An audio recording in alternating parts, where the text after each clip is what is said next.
Greetings, everyone, from London and from Playa del Rey. We hope you're doing well in this uptrending environment, although it hasn't been a ferociously strong uptrending environment, but especially on the NASDAQ because of certain bellwethers like Apple that are weighing it down. But on the other hand, the S&P has been showing more strength, and then, of course, the Russell 2000 with the small caps showing the most strength in this kind of environment. It's subject to also sharp pullbacks because with strength comes more volatility. And the market direction model remains on a firm buy signal, despite the NASDAQ having a number of distribution days. But again, everything's contextual, and some of those distribution days were caused by Apple weighing the index down. Meanwhile, the S&P has a fewer distribution days. The model doesn't look at S&P distribution in general because it's found over the years that it creates more false signals. But that said, all these averages have importance, and especially in this quantitative easing environment, everything it's essential to take everything in context for what it is. So the model will actually look at distribution days in terms of major indices, and of course it looks at the performance of leading stocks, and in this kind of environment that's very essential. When you see an uptrend, you want to see that uptrend in the major averages accompanied by proper action in leading stocks. We all know that 2009 was a junk off the bottom led rally. This year it seems like we are getting some quality emerging and coming out of constructive basing patterns, so that lends more fuel to the buy signal that the model has. And that said, I mean, the model could switch to a sell signal tomorrow. It all depends on what the market dictates to us in real time. But so far, right now, we're looking okay. Now, as far as issues like precious metals and gold and silver, they're very much still in a basing pattern. Silver had a nice follow-through day, pocket pivot yesterday, and it closed right at its 50, but now it's drifting back below. And expect that it's going to potentially have back and forth filling as it's well in its basing pattern. But someone could take an initial position, say yesterday, a small initial position, and then as silver and gold move higher, one could assign various strategies to their initial position. For instance, one could say, okay, every time this ETF goes up X%, I'm going to add a certain percentage to my initial buy point. And always make sure you're averaging up, not down, so that if silver, for instance, were to retest its lows, you're either able to hold on to your position, or at least you could cut back, scale back without suffering much damage to your account. But we all know quantitative easing is fully in force on both sides of the Atlantic. So silver and gold, if you look at the weekly on gold, it's shaping up quite tightly in there. And I would expect that the next move would be constructively to the upside, possibly with a pocket pivot in gold. And again, if that happens, maybe that's your initial entry point. Some conservative investors might prefer to wait until these names, like gold and silver, clear their midpoints. So that for gold, that would be more like, for GLD, that would be more of a point of clearing the 174 level. Because that means it's really, the base is really coming back around to the right. The right side is forming out. And then you have more reassurance that your buy position may work. And the other risk in buying early, especially with these types of names that are well in their basing patterns, is that they could go sideways for a bit longer. So you might have that small amount of money you used to buy SLV that might be tied up, and it might not really be appreciating in value over the ensuing week. So also keep that in mind, because you don't want to have dead money doing nothing in your account, especially if we're going to continue this uptrend where there are valuable, valid, actionable stocks worth buying. Gil? Yeah, okay. I think that you're in a position with the market. I think you're in a position where you could see a pullback, And a lot of the action that I'm seeing in individual stocks is it's uneven now. It's like you're starting to see some bifurcation. So you see a hot stock like Triple D breaking down really hard. You see a stock like Polaris, which is acting very well up until a few days ago, breaks down very hard. You see some of these mortgage stocks are all over the place, but this morning, for example, you see a breakout in OCN that's fizzling out. We saw a breakout attempt in Coors the other day that fizzled out. I think a few breakouts are trying to hold, like Lumber Liquidator. So there's this sort of bifurcation, Dr. K, that I'm seeing in the market, and at the same time seeing some short sale setups start to appear. I mean, the obvious one that we've been following is Apple, and of course you get this reflex bounce off the lows. I still think this is shortable using the high of this day 6 days ago as your stop. That's 465.73, I believe it is, roughly. And you have this sort of wedging bounce, and I think the potential for this to move lower if the market keeps coming off is definitely there. So you could have a situation where, let's say the market just goes into a short-term correction, maintaining its overall uptrend, but you see a stock like Apple continue a lot lower while the market pulls back, say, 2 or 3 or 4% in a short-term correction. Because right now, with a couple of days of pulling back in here, the Nasdaq even is up today, and some distribution on the Nasdaq. Although we did get, right, Dr. K, we got different volume levels showing on different systems. Right. Wanda showed lower volume, but I checked on eSignal stock charts and a couple other sources, and they were all showing, including Investors.com, they were all showing higher volume yesterday. Right, for the but that one email we got said that they saw lower volume as well, not higher volume. Yes, and they're obviously not using Wanda, so they're going off a different system. So it seems like it's mixed. Right, and you wonder who's reporting what. So you can't even figure out what the heck the volume is. But it looks like you're in a position to pull back, and you could correct in here. So some things I'm looking at. Someone's asking about Align Technology. These guys make. Let's see, where's my weekly chart? Let's look at this one. I'm actually short this from this morning. They opened it up on a gap up, which looked to me very shortable, and so I hit it this morning above 32, and I'm short the stock, I should disclose. And you're now breaking below the 200-day moving average. So, I mean, basically, the way I'm working this is I'm going to hit it here. If they come back to my entry point, I'm gone. And so I'm just going to see if it works and give it a chance to really break down, because this could be a hot little downside cookie if this thing reverses. Earnings growth came in, I think, at negative 7% in the last quarter. And I'm thinking, with GDP showing a negative number yesterday on the announcement, the first negative month since, or was that a quarterly number, Dr. K? Whatever it was, the first one since 2009. And I think that's telling you that we're still in a weak economy. And with a lot of retailers having some trouble, Coach is another one I've been watching. You have a gap down, and notice how it can't get back above the intraday high of the gap down day. So you're seeing some weakness in some of these areas. And then the Coors reversal, I'd be wary of holding something like this into earnings. But I'm thinking, Align, are people going to spend the money to get braces even if they are clear ones? I think people cut back, and that's the potential there. So to me, this one's a pretty easy short, hitting it this morning, and of course using my little, let's pull this out, your handy dandy little 620 chart here. You had a breakdown here just above 32, so there was a point to come in just right around the opening, really, and it's still kind of hanging out. We'll see what happens in here if it tries to move back up, but that's probably an easy cover if it goes through there. But I might just give it up to the 32 level. And you're seeing with Coach this morning, the same exact thing happens. Opens up, and now you're breaking down, and you're in a position such that with Coach you have this shortable gap down phenomenon where the high of the gap down day becomes your upside stop. VMware is another one like this, and so I'm willing to short this one on 4As up to 79 or higher, even around here, I think. But you're getting the same sort of situation here. It opens up, and this morning right around 78.50, not that long ago,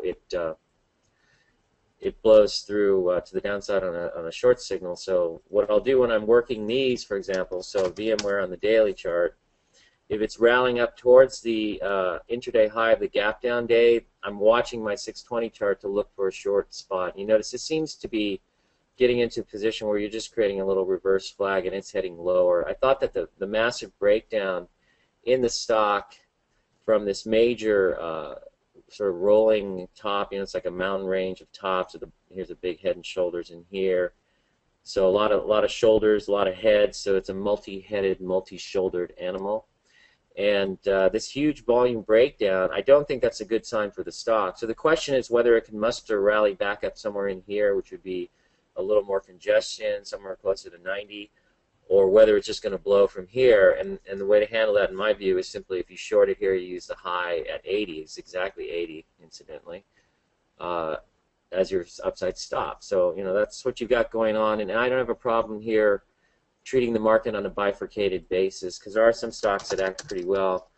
DHI had the nice move yesterday, and it's pulling back on light volume. That actually looks constructive in here. Pulte Home, however, had a little bit of a spin out this morning and on earnings, but again, this is sort of the luck of the draw when you're playing earnings roulette. And I think, are there any other names? When we look at Ryland yesterday, reversed off the peak, and you got a pickup in volume. So you're starting to see some of this, and it looks to me like either normal profit taking. It could be the start of something more. Who knows? Like Dr. K said, the market direction model could go to a sell signal tomorrow. Hey, Dr. K, are you counting 7 distribution days on the NASDAQ, or how are you counting this? Well, let's see. We've got, last I checked, if we go back 20 days, it's looking to me like we've got 1, 2, 3. I'd have to look into it. I mean, the essence really is I don't care how many distribution days on the NASDAQ because Right. there's a lot more important factors involved, so I don't really care. I mean, it could be 8, it could be 4. It doesn't really matter in this environment. Okay. So if you say that you could go to a sell signal tomorrow, what would cause that? Oh, break in leadership. More leadership. I mean, Okay. we've got some names that are doing okay, and that if this uptrend continues, we're going to see more names doing okay. By okay, I mean actually, in their uptrends. But we also, have some names that aren't doing so well. So, it's a bit of a mixed bag here, and I would just offer that it is a better situation now than it was in 2009, where leadership was almost non-existent, and Yeah, we're seeing that's more true. leadership now. So that bodes well, certainly for the environment we're in. We're a more constructive environment. QE is on, the fiscal cliff is off, and so again, until I see a break in the uptrend by way of the major averages and leading stocks, the model should remain on a buy signal. We're not that far from a break in this uptrend, however. I mean, if you look at some of these averages or some of these leading stocks, we do have some that have fallen by the wayside. And if we get more of those falling down, then that could be just enough to push the model into at least a cash signal. Right. I see. And you're just remaining objective here. So. Well, you have to. Yeah. Well, there's also. It's all systematic. There's no discretionary except for position sizing and the way you want to, play these names in terms of how many you want to hold and that sort of thing. The money management side is always going to be discretionary because it has to line up with one's trading personality. So now we're seeing Apple start to roll over here. So I think this is going to go. This is going a lot lower. I think 360, the low of the prior base down in here, that could be a potential low. Dr. K, you don't think this thing will hold support at around 425 or so, do you? It's not looking good. I mean, Apple has so many bad marks against it at this point. I mean, it's got the concerted downtrend and it's got the gap down. It also lacks, on a fundamental level, any killer apps in its pipeline. The signs have been there for months now, and now it's all coming home to roost. So yeah. I would stay away from Apple or short it. I don't think there's any buy option really in this kind of stock. And you can see also if you line it up next to any of the major indices, it's severely lagging for months. Yeah, I thought the funniest thing I heard was the other day on financial cable TV, and one of the hosts on the show is saying that if you missed the big move in Apple from January of last year, the stock has come all the way back, and we can see that that's true. If I just hold this line steady, the stock has come all the way back. The buy cheap mentality. And so now, stocks are like merry-go-rounds. They just go round and round. So now that it's back to the starting point, you just get back on, and it has a right to go higher because it's only selling at 8.9 times earnings, and I guess it's cheap. But I always remember RIM selling at about 10 times earnings back in, I think, March of 2011 when it was trading around $65 or so. And so much for that being cheap. And I think the low PE in Apple for a long time has probably been a warning sign. But it's been a beloved stock, and it's amazing how it remains so. So, anyways, so let's see what's looking good. NSM trying to come up off the lows. Of course, it's going to break down and keep breaking down and force you out. It basically comes down and fills the gap, and then you get a little reaction bounce this morning. Was there some news out on these mortgage-related stocks? I know Ocwen confirmed that they're buying somebody's assets, and so that stock is trying to break out. But look how it gets stuffed right back in. So I'm beginning to get a little wary of this whole group. CoreLogix had dropped below its 50-day moving average and violated it. So that one's pretty much out the window. Walter Investment is trying to find support at that 50-day moving average, but it's already violated this gap up and the breakout, if you want to consider this a breakout. So, for my money, these things aren't worth messing with, and it's a bit frustrating to see this. Another stock that's on my short sale radar list is Alexion, which we had this rally at the beginning of the year, and really, if you're shorted in here, you got to get out of the way because you have no idea where that thing's going. And your objective is this looks a little friendlier on a weekly chart. Your objective isn't to catch a move in here. Your objective is to catch the break and be in for when the downtrend starts. If this thing breaks down, they're going to announce earnings in February, which is just a few days away, and I think you may see the stock break down until then. I may try shorting 1,000 shares of that into earnings just for fun, see what happens. But anyways, let's see. We had Commvault, obviously, with the viable gap up, and it's coming in today. So I think if you're in the stock, the beautiful thing here is you have a stop out level, I think right around 72, 80 or something, the lowest. What's the low on that there, Dr. K? Let's see. 72.82, yeah, so that's your downside stop out. It's a little extended in here to buy, but you could try picking it off. If the market corrects and this thing comes in close to this low without looking too ugly, you might step in. I don't know. We'll see what happens here.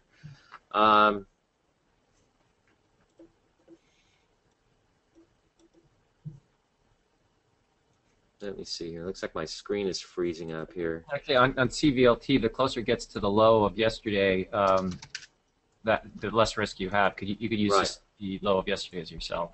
It's looking okay. Had a good earnings report, and again, if the market's going to continue the uptrend, it's probably going to outperform. So keep the risk in mind of the market not continuing the uptrend. And again, if this is going to get dragged down and you're only going to risk a couple % on the trade, it might be worth a shot. Yeah, I think that's the beauty of it, really. We've had some people ask about 5, and this one broke out. I guess you'd call it a breakout yesterday. Here's the weekly chart.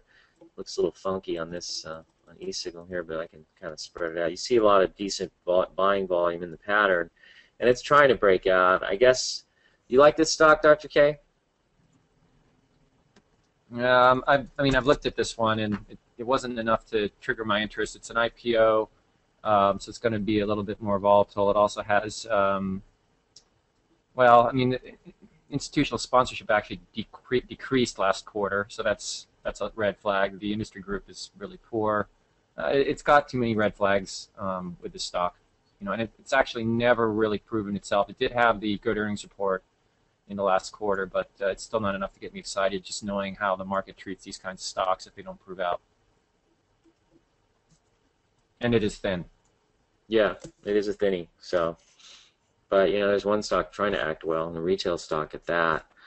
Somebody's asking if the beverage stocks, the breakdown in the beverage stocks, is this an opportunity to buy? I mean, and here's another example. But our trader Bill Griffith and I, we've been joking about Bud continuing to rally. Now look at this thing blowing apart. So this acted really well. Now, is this a buying opportunity? Not even close. Dr. K, you want to pontificate a bit on this sort of action and a quote buying opportunity? Yeah, I mean your volume rate is enormous. If you own this, you should have sold it by now. You don't wait for the violation of the 50-day. There's just too much downside volume in this name. I mean, there could be something else around the corner that's not apparent. But there's a lot of selling pressure. So, this is not the name you want to be holding on to. You want to redeploy your capital into a better behaving name. Yeah. And that reminds me, there was that stock PHM this morning that gap down at the open. When you see that kind of action and it's on an earnings report, you want to get out. No question, just sell at the open, because if you look here, it actually went down a bit lower. And if you had waited, you probably would have been caught selling maybe close to the lows of the day, as opposed to selling at the open, which was definitely not the lows of the day. Now it's trying to make a retracement, but still, when it does that makes me quite nervous. If the stock, for some reason, were able to retrace all its losses and close where you had a very long tail on the day, and it's closing break even or higher on volume, well, then that's obviously very bullish action for the stock. Maybe the market's had a change of heart for this name, and I would then possibly re-enter the position, or at least see how it behaves in ensuing days. Yeah. Just as an aside real quick here, since we are in real time, you're seeing VMware starting to move lower, just turning red. The line is getting a little bounce here, which I think is normal right along the 200-day. We'll see how this one pans out. Someone asked, when big institutions are liquidating positions like Apple, as they have, do they tend to want to sell hard at the end and first few days of a month, or is there no correlation?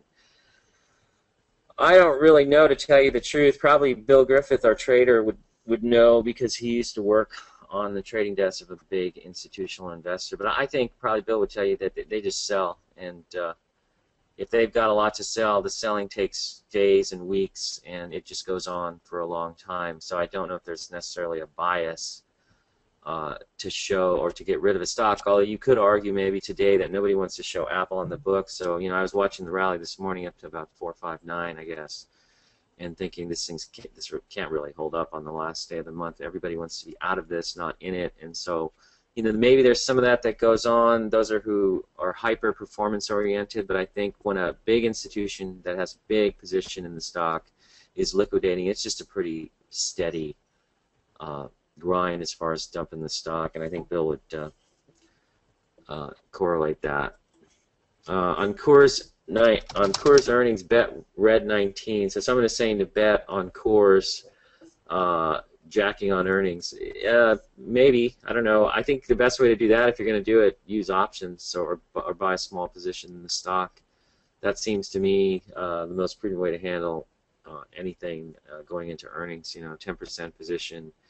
By the way, did Bud announce earnings today? They did, didn't they? No, they don't announce till March. Okay, so I'm not sure what's killing these stocks. Based on the timeline, let me see. Well, is Wanda right about that? What do you mean? There's obviously some really negative news here. Let's see what the negative news is. Yeah, obviously. So, but let's keep going. It doesn't matter because it just, again, the news is kind of irrelevant, the nature of the news. Right. And we all want to know what the news is. It's a natural tendency, but it really doesn't matter. A price volume action is really what's they're being sued. They're being sued. That's why the company's down. Cool. So is that a buy-on? I don't know. I'm not going to stand in the way of that. That looks pretty nasty. And who knows where the lawsuit goes. People ask about LinkedIn. Here's your breakout point. So in my view, this is your buy point. So you move out to new highs. You have pocket pivot volume. And this becomes a risky point to buy. And I'm actually selling into this above 125 myself. Because one of the few stocks I have a decent gain on relative to some other things that we've been stopped out on, like REGN, which took us out here on this gap down. Stock's still below that level, roughly where we sold it, but NSM has been uncooperative. Of course, now it's jacking to the upside, and so Triple D is another one that's been uncooperative. And when you have a break like this through the 10-day, by the way, we just lose it, And I think we got out somewhere above 60. And of course it bounces once, but you just got to get out of the way. If you want to sit there thinking that you're going to somehow get a bounce back and everything's going to be hunky-dory, I'd rather just be out of the way in a really bad break like that. You agree with that one, Dr. K? Yeah, that sounds about right to me. Triple D. So And we But can look getting back at to SYS, LinkedIn, that's the brother of Triple D, and see how that's doing by comparison. And they're both not right. hanging very well. So I think if you're going to try and hold a position in LinkedIn, or if I was going to consider buying it back here on this pullback, it looks constructive back to the 10-day. I think a 10% position is what I would probably hold max going into earnings. This could go either way, and I think playing earnings roulette when you had been stopped out on a couple other stocks and you're trying to show some progress, I think you want to bag some progress where you have it, not ramp up your risk by trying to hold big positions into earnings. So that's kind of my approach. Is if you buy 4 or 5 stocks and you get stopped out of 3 of them at losses, small losses, and you have some gains on the other 2, you might consider just taking the gains on the other 2 as the market gets somewhat extended, and the stock does as well. So that's kind of how I view this. What is your overall position? So if you've got a nice profit cushion, let's say you bought Netflix going into earnings and you're up 60-something%, you could hold a position in LinkedIn going in to earnings. But the pullback here so far looks constructive. So, and I figure we still have time to figure this one out if in fact that's what we want to do. Apple and Amazon, prime examples of why not to use PE ratios for trading decisions. Exactly. I mean, I know so many people trying to buy Apple because it's a cheap PE, and people trying to short Amazon because the PE is too high. Dutch K, here's a question for the model. How do you gauge when leaders are breaking down? Is this objective or subjective? it's basically looking at running my screens as I do throughout the day, and also looking at the number of names that I have in my leaders list. I use eSignal for that, and so I can get a very quick idea of how they're performing. And then if I see any of these names up or down more than a normal amount, I'll look at the chart and I'll take a tally.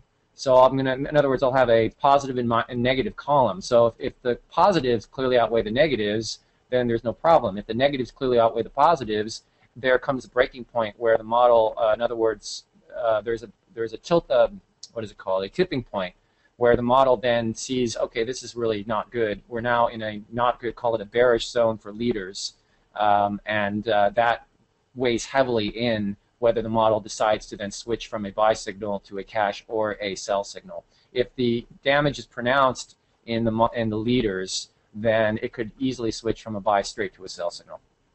But there's no subjectivity. It's an objective method that I use, and I use spreadsheet work on it to come to a fairly accurate representation of what leaders are doing.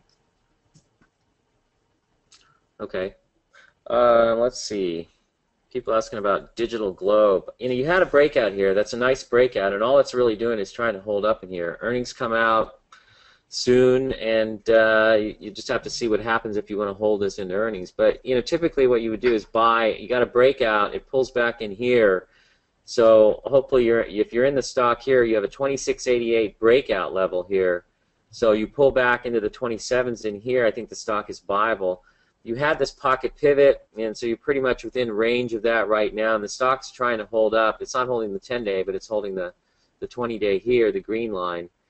And it's acting fine so far. It's on the weekly chart. You can see the tightness going across.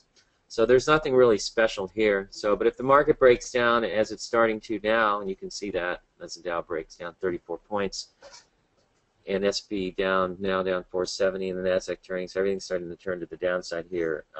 They're going to take stocks down, and so you want to reduce your exposure if you don't have big or decent sized cushion in your positions. So I look at my overall situation. If I'm not making a lot of net progress, then I'll just simply back away and look for another opportunity to re-enter. If we have a little correction here, this could give you that opportunity. So VMed and HLSS, this one is just edging higher. It looks okay. It's probably the only mortgage-related stock that has broken out and continues to hold the breakout. VMed is Virgin Media, and that's still holding the 10-day. Dr. K, you're using the 10-day moving average here as your guide, your selling guide. Is that correct? Yes. Okay. So that's pretty simple. If it violates a 10-day, you're gone. That's right. Take the profits. Any recommendations regarding holding uptrend stocks over earnings? Well, it gets back to what we've already talked about, and we discussed this a lot, actually. When you're going into earnings, you have to ask yourself, I think, 2 or 3 questions. The main one is, do you have a cushion in the stock going into earnings? If you don't, then ask yourself question number 2, how much am I willing to lose if I want to hold a stock into earnings? So then you size your position, which is answering question 3, then what size should my position be if I'm willing to lose X percent? So if you're only willing to lose 10% and you think the stock, say, has the worst case potential of dropping, say 10%, and you have a 10% position, well, that's going to cost you 1%. If you have a 20% position, it's going to cost your portfolio 2%. So it's a very basic concept, nothing really fancy. As if there's something you can you read tea leaves, or ask some little bird sitting on your windowsill whether you should hold the stock into earnings. It's just a matter of sizing up the potential risk and determining what your maximum tolerable loss is. End of story. People ask about UVXY.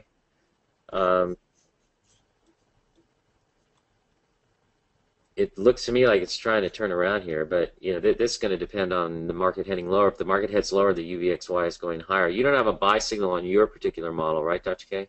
No, it's been on a sell signal for quite a while. So my model on the UVXY away from buy signals, because there's an inherent downward bias in UVXY and related ETFs that the model obviously it had sussed out. But that said, it will, on rare occasion, it will go onto a buy signal in UVXY. But certain things have to happen for the model to actually switch into a buy signal. So in general, it's not going to be on a buy signal. It's generally going to be in cash or on a sell signal. I have to disclose that I'm long the UVXY from the low 10s, believe it or not, because I got a buy signal with my own model on it. So, and we'll see if it works. But it's tied also to what's going on in the market and the potential for the market to pull back. So, right. Just for fair disclosure. And the model is much more of a shorter-term oriented model. It's more of an intraday signal kind of model. Yeah, but if I do get enough cushion, I'll let it ride, especially if the market looks like it could have more potential downside. And you could do pretty well with this with the market just having a short-term correction, right? I mean, because it is pretty volatile. Absolutely. I mean, what my UVXY looks for is a acceleration in volatility that looks like it's not going to be just a one-day blip. So right. if we were to get into a selling pressure situation in the major indices that looked like even a short term, like on the order of a few days, that might be enough to trigger the model into a buy signal, because sometimes UVXY will just jump to the upside, and you could make quite a bit. You can make 20% in a day or two in that situation. Yeah. So the model's looking for those special cases, but they're not very common. There's more common. It's more common for the market to seem like it's going to go lower and then stabilize. In which case, the model does its best not to go into a buy signal. Okay. On the UVXY. Yeah, I mean, if your model goes into a buy signal, I may double my position. I don't know, but it's not it's a 10% position, roughly. It's not anything. Buy signal on UVXY, just for clarification. Yeah. Let's see. The people are saying that some emails from people who are like, "Wait, you're on a buy signal, but the market's going down." Yeah, it's in all these running. Well, yeah, it's a little longer time frame. So on that model, so. And they're in UVXY goes down when the market goes up. In general, not always the case, but that's the general trending way. Right. And the idea is, if we do get into an extended downtrend in the market, you'll get a signal that could actually produce a wild upside move. We hope. That's the intent. Yeah. Right. Okay, Budweiser, there's some transaction they were going to buy somebody, I guess, Modelo, and that's been canceled by the Justice Department. Look at Constellation Brands is another one getting hammered. You got to love this. It's always nice to wake up to this sort of stuff. Somebody's saying bought EQIX on 12/21. Okay, 12/21. That would be right here. There's a little, I guess you'd call it a supporting type of pocket pivot. Stock was down on the day, but the way I have this color coded, it gapped down and it closed up, so it gets a blue color, and it's higher. So someone's asking, looking at the last 7 days, it looks like distribution on the sneak. What is your read on Equix? Dr. K, you want to answer that question? How would you handle EQIX here on this gap down through the 10-day moving average? Well, let me see here. Yeah, it's it's a mini gap, and the volume wasn't massive by any means. So it's a kind of a 50-50 situation. You've got some profit in it, but it hasn't really done anything that I would call egregious in the pattern. So I would probably just be sitting with it, and it's EQIX has had an uptrend in the past. In fact, if you go from January of last year all the way up to July, where wait a minute, let me just see here. It looks to me like in May it violated the 50-day, but you'd still have a nice profit in the stock. And so, it could very well do the same thing. It looks okay to me if you want to hold it, or you might want to cut back half the position. There's nothing wrong with that. The fundamentals look strong. The last earnings was up very nicely, and institutional sponsorship continues to grow over the last what looks to be the last 6 quarters. So, it's all right. Yeah, I would probably hold. Did they announce earnings? No, not yet. Have they? Wait a minute. No, not yet. I guess they're going to in mid-February. But you're just getting a pullback. It looks a little bit like RACS. RACS got whacked as well, dropping through the 10-day moving average. But this actually, you would be using the 10-day line as your stop on this one, right, Dr. K? On RACS? On RACS, yeah. I mean, it looks to me like the 10-day would be, you would have probably sold this already. Yeah. Because, well, I mean, gap down yesterday, and then it undercut the low of that, so that was a 10-day violation. Taking profits on that one, but there's another example of the stock getting whacked. Krispy Kreme donuts. I mean, this stock is looking so good that I'm expecting it to crack any day now. So earnings come out. I noticed Dunkin' Donuts, which I don't think is as strong as this one. They had a nice breakout today, but that is now reversing. So isn't this the way of the world these days? But Krispy Kreme holds up pretty tight. Stock's moving up on a weekly chart. It hasn't had any down weeks since gapping up here off the right there on this particular day, right on January 2nd with the market. It's acting fine. So I think, though, at this point, what would you use as your selling guide on this one, Dr. K?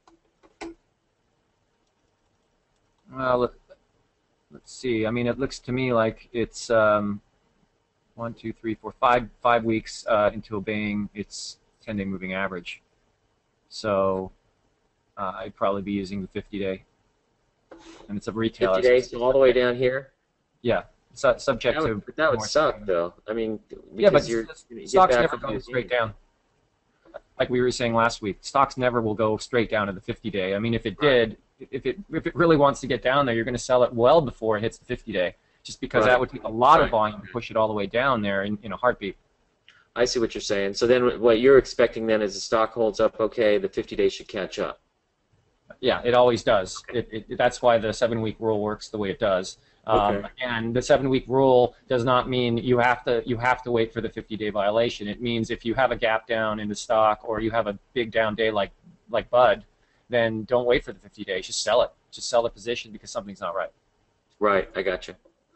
Let's see. NSM up on strong volume bounce, potential pocket pivot.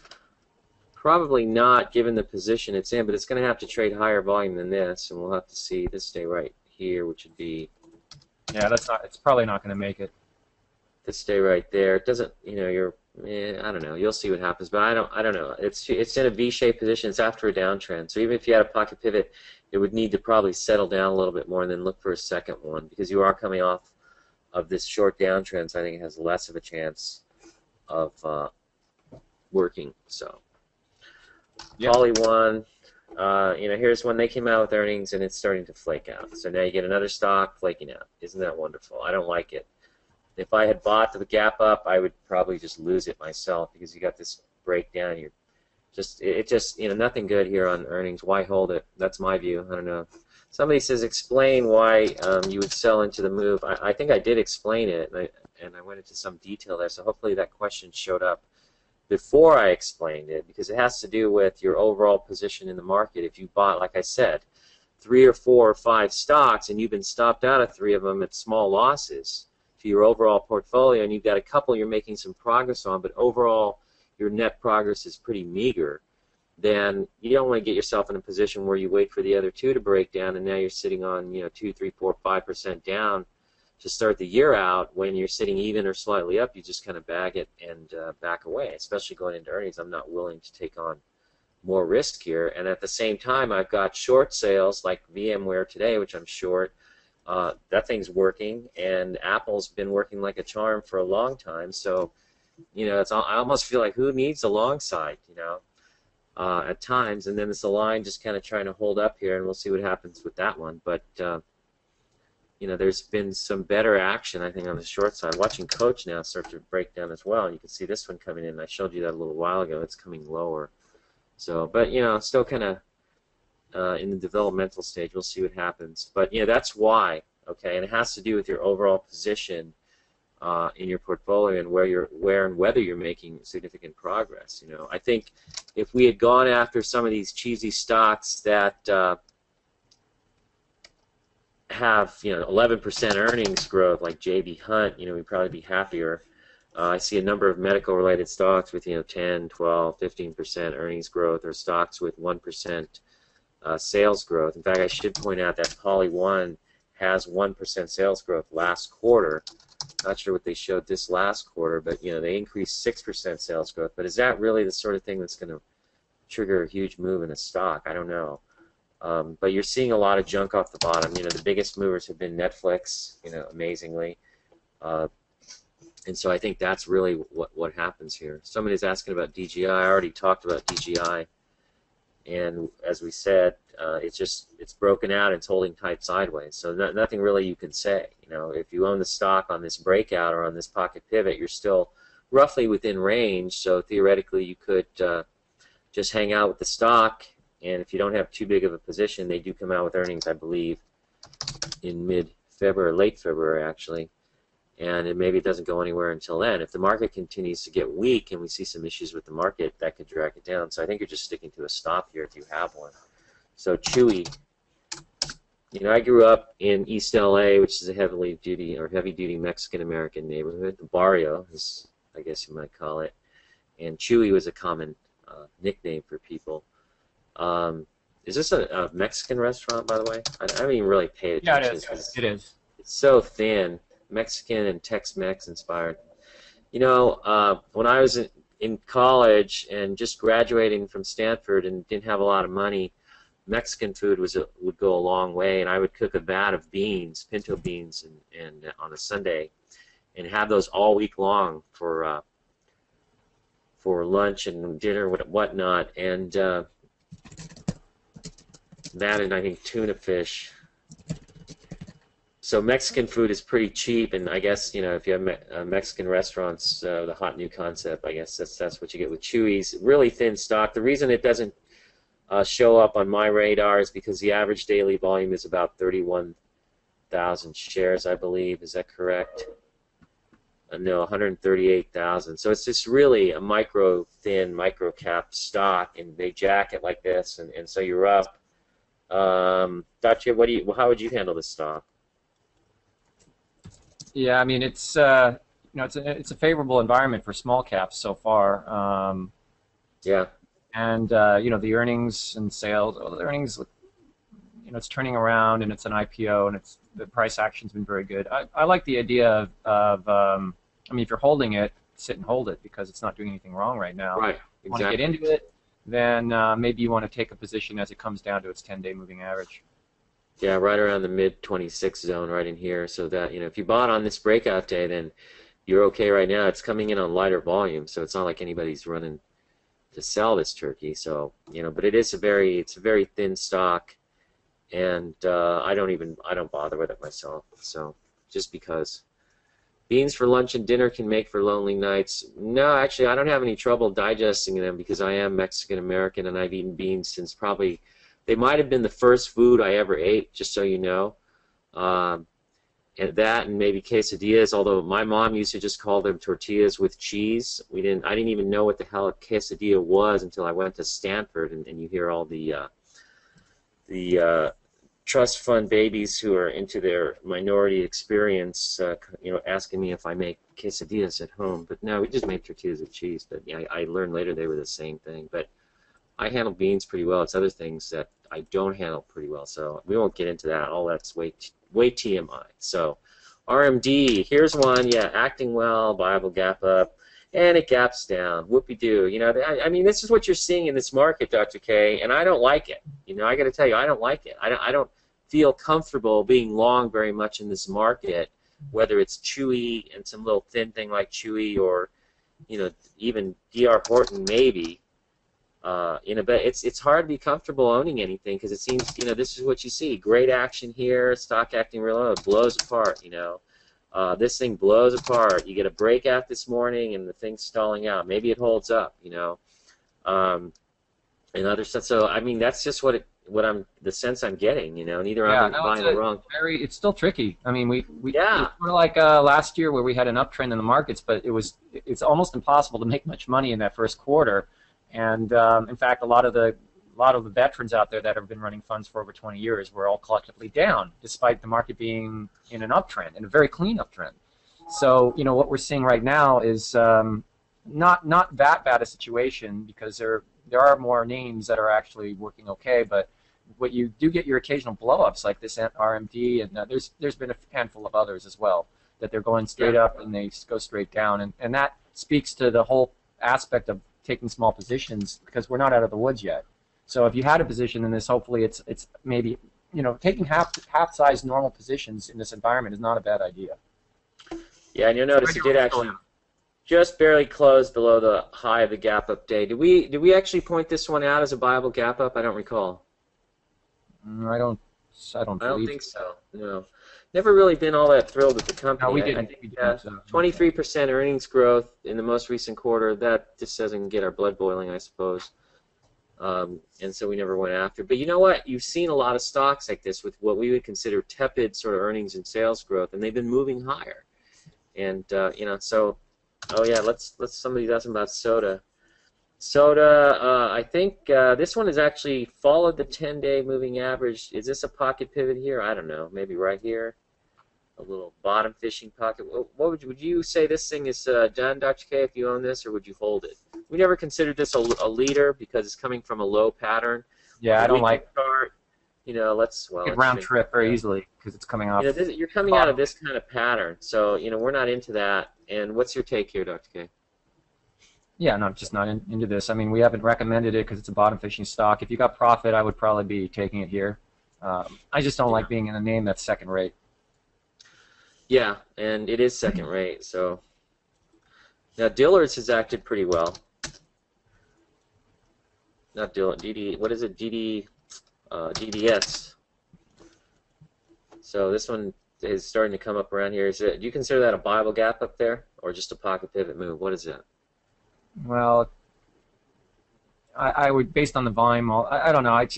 Viable gap ups should really be more powerful than that. I mean, that rule we have is really like a minimal rule, and I wouldn't say in context of the chart that it qualifies. But it is a pocket pivot nevertheless. So if you're in it, you know, wait. It needs to resolve the sideways move right now, and in an uptrending market, it'll probably move higher. It's been in an uptrend, so looks okay. Okay, let's take a look at Thor. I saw this one. You know, here you go. You have a nice breakout and it's a pocket pivot. I don't think we got interested in this one, mainly because let's see. It's too choppy. It keeps violating not only the 50-day but the 200-day. So it's not really a stock that's worthy of consideration. Yeah, and you break out, now you're back to the buy point. So, you know, what do you do with this? It's not heavy volume, so it should find support here. If it doesn't, then, you know, that's probably out the window too. So, MasterCard also, someone's pointing that out. I should have mentioned that. I haven't gone through my list yet, but MasterCard, look at this, tries to break out and it's reversing on heavier volume. So, a lot of this doesn't look too exciting here. Amazon, you know, do you see it getting to a buy point? You know what? I don't know what to make of this. This is like Richter scale type stuff, you know, and it's what I call high entropy. It's like suddenly, you've seen this once before. You had a breakdown. I think that was with the market, and everybody got scared about the fiscal cliff, and so you had that breakdown, and then you rally back and you break out. And then since then, it's acting very orderly. And then a couple of days before earnings on Monday, boom, you start breaking down, and you undercut these levels. You find some support just off the 50-day. You know, but that's closing near the lows of the day on huge volume. And then the next day, you gap up above 280. I think you get to, what, a high of 284, 285, somewhere in there. and then you basically stall out on heavy volume. Now here's another example of a stock's acting suddenly bizarre and just kind of, this seems kind of weak to me, and it looks to me like it's under distribution now. And so you got a big heavy bar here on the weekly chart, and we'll just see how this pans out. But this doesn't look right to me. Dr. K, any take on this sort of action? Yeah, I mean, it doesn't look right. There's, I don't want to repeat what you said. It's yeah, just not worthy of consideration. So right, okay. Facebook. They come out with earnings, and now they're down on the day. They're trying to rally back. I don't know what to make of Facebook. Dr. K has said that he considers it a sell, and I, frankly, if I were long this stock, I would have been selling into earnings up around the 31, 32 level and leave it at that. Stock's trying to hang out in here. I think it needs more time at best, and if the market gets into some issues here, then it may be heading south from here. So not really anything I'm getting too excited about. So, but net, I think you have to be cautious in this environment right now and not let yourself get too top heavy and stick to your stops. And it is a matter of stock selection. I can tell you straight up that from my own experience, buying and taking a few positions, a couple work, and a couple you get hit on and they stop you out, and that's really what's going on. Meanwhile, there's a lot of this junk off the bottom coming up, which it is mixed in with some other things that are acting well, like the housing stocks have acted well for the most part, and you've had some other areas of the market acting well, such as the financials. Goldman Sachs has been a stellar mover. But when you see this action going on for a long time, and we pointed out the pocket pivot way back here, when you see this action going on, I think also this Bible, was there a Bible? No, there was no Bible gap up. But this pocket pivot, you've had a great move since then. Now you're just sitting here thinking, okay, I'm just waiting for this thing to blow apart. Now, Dr. K, is this a 10-day selling guide that you'd be using here? I mean, if it's been going up for 7 weeks, if it's been obeying it for 7 weeks, then the answer is yes. Okay. And I mean, it's what we got 3, 4, 5, 6, 7 weeks. Yeah. So, anyways, that's basically our take on what's going on right now. We're a little cautionary. The market direction model is still on a buy signal, but as Dr. K said, that could change, and we're just kind of monitoring the situation. If you are in a position that's similar to what we've been experiencing with stocks, which is buying a few positions, getting stopped out of a couple, and not really making a huge amount of net progress, if any, then just back off a little bit here and see what sort of opportunities can come your way on a pullback, and just stick to your stops. I think if you are doing okay and you're up a few percent and your stocks are acting okay, then just stick to your stops and let the market force you out naturally, which it will if we start getting into more trouble. And that's really all I have to say about what's going on right now. I'm just cautionary, and I do have some short positions out. VMware is working, Align is working a little bit, Apple's working a little bit, so we'll see what happens there. WPI, what is that? Is that Watson Pharmaceuticals? Yeah. WPI? I'm not picking up anything on that. Did they change their... Must have changed it, because that used to be valid. Oh, they changed it to ACT. Aha. Activists. Ooh, I like that one. I don't know. There's nothing going on here I like. Nothing. You got heavier downside volume. Boom, boom, boom. This is starting to fail. But you're asking about as a short. Oops, okay. I guess it could be a short right in here, little head and shoulders. Stop would be the 50-day moving average. Not really the biggest one on my radar right now. I'm kind of hot for VMware and Apple and Align right now, but that's a possibility as well. So Coach is another one, using the high of the gap down day as your upside stop at 52. That's only a buck away, really, a little higher than 52. 52. 43, so it's really not that far away, about 3%. So, anyways, that's all we're seeing right now. So a little bit cautionary, and just see how this pans out. But you're in position for the market to pull back, and maybe you get a short-term correction and see how things pan out. So it's really kind of in a developmental stage right now, right, Dr. K? This would be correct. All right, and that's all we have. So thanks for showing up, everybody. We'll catch you next week or So long, next everyone. time, as the case may be. Take care.